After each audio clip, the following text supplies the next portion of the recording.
Today a few packages came that are going to help us out. So we'll get to these in just a second. What have we here? Well, look at that. Fresh feed rollers with fresh rubber on them and new feet for the typewriter. Now I'm getting excited.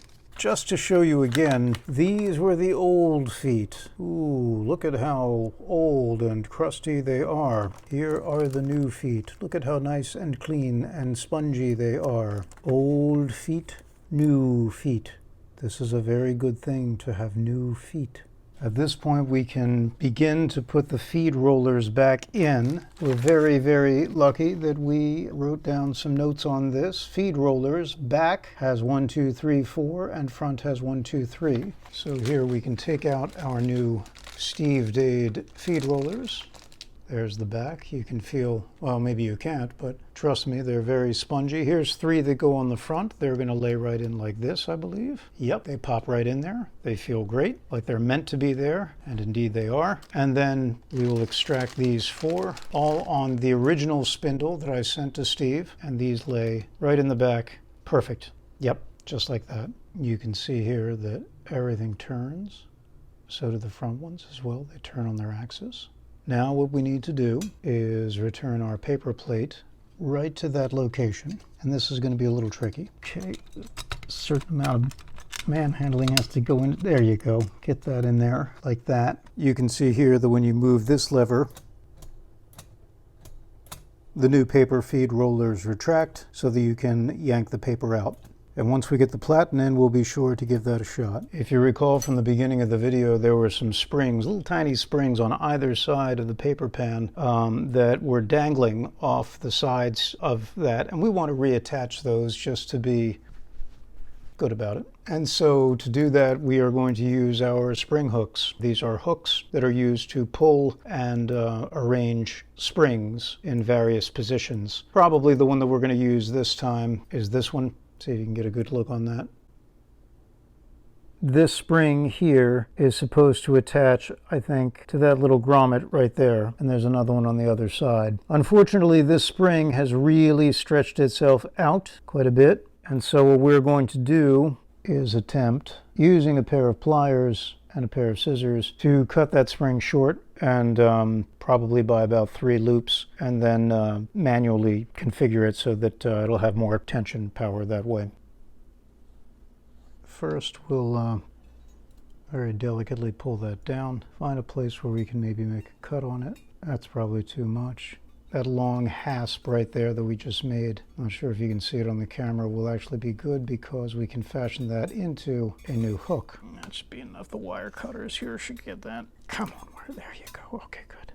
And so we want to reach up in here, grab that. Whoops, this can be tricky. Yeah, and with a little bit of help here, there. That should be positioned around that knob. There. Good.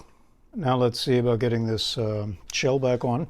It should be quite a bit easier than dealing with the springs because we have a bunch of screw holes to line up here and here, as well as in the back.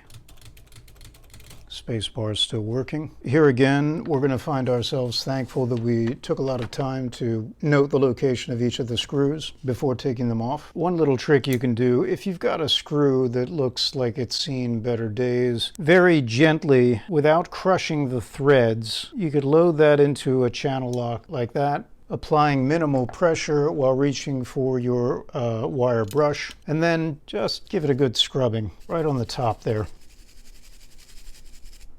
Yeah, many times what that does, that's starting to look better, isn't it? Much better. Yeah, that's definitely worth the 30 seconds that it took to do that. Repeat the process.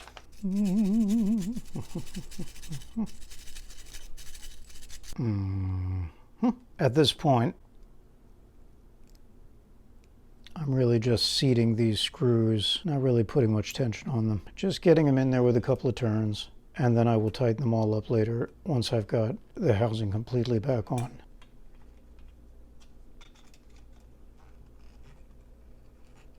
Not too tight. Good. Oh, okay. Now that we've got the typewriter's hull back on, we can flip it over and see if we can apply Steve Dade's new feet. Pick it up and lay this on its side.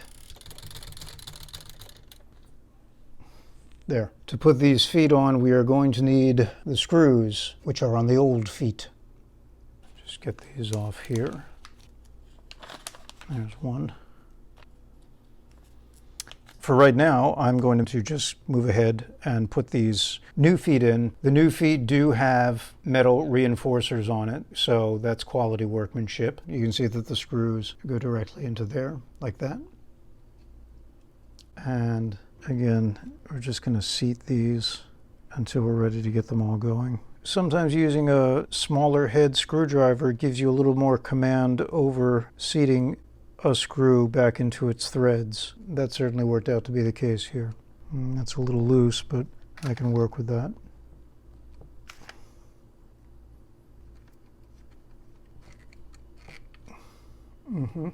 Let's see if I can get the machine up like this.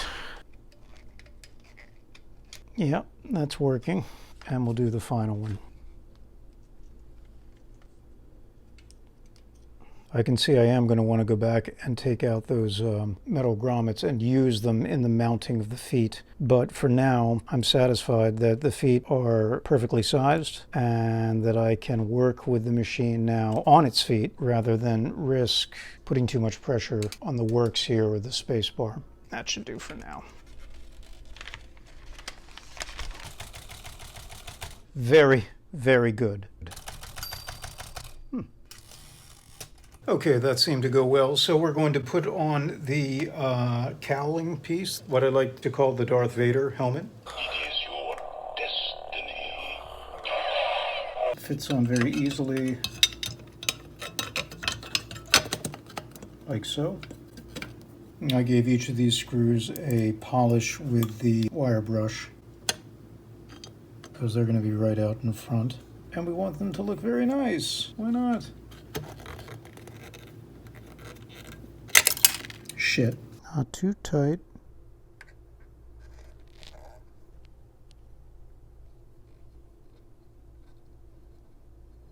As far as the old rubber on these is concerned, I want to get these black caps off because they're essential to the new feet fitting properly on the machine. There's probably a better way of doing this, but what I've taken to is just using a pair of needle nose pliers, and you can see I've already done some of them here. The rubber just flakes right off. It's like dealing with coal sediment. You just kind of get in there, grab a hunk of it, and start tearing it off. There it is.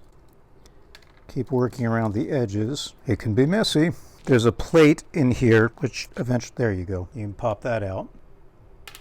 Eventually, if you dig in enough with your, oh, here we go. Dig in enough with your pliers, get a really good grip on it. Yeah, there it starts to come out. There it is.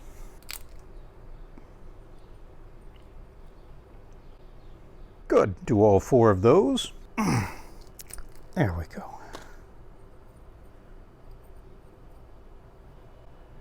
Now that we have those plates off, we can see how ingeniously they fit on these machines. For instance, here is a foot that has the metal cap on it. It fits perfectly. Steve did awesome work. Here is just the regular foot. It's loose because it doesn't have the metal cap on it, and it was made to have the metal cap. So let's take the loose foot off. Here's our new foot with the bolt already in it. Here is our old cap. That fits right on top. Notice this little raised nipple right here. Absolutely ingenious on the part of the manufacturers. There's a space for that nipple. The bolt goes in here, the nipple goes in there. And it helps bind the foot to the chassis. Get that in like that. You can see that's not going anywhere. The typewriter is now literally up on its feet.